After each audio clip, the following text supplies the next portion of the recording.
I don't like you. Not to talk of love. Talking a problem, eh? And please, let this be the first and the last time to marry me to my bá mi sọ̀rọ̀ rubbish báyìí. Àǹtí ẹ wá sọ fún ẹ o. Ṣé tí bá ń bọ̀ tí bá gba right, please take left.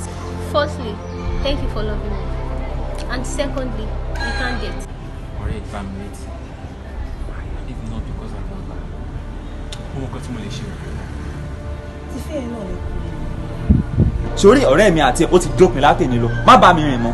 And secondly ni pé tó bá yín wọlé ń sìn lọ kó ẹrù ẹ̀ tó rò ń squat lọ́dọ̀ mi mọ́ ètò yín ní lára. Bá lé wọn àgàgbèrè kọ́mọkiri yẹn dédé òfóògì ẹ̀ràn mà tí wọ́n bá bọ̀dé náà jẹ mi. Ikàn ní wọn tí ó ra àwọ̀ gbó níkàn gbóhùn mi ìyẹn rẹ̀ ń kọ́ kò ń kọ́ níkàn rí mi ló ra àwọ̀ gbó.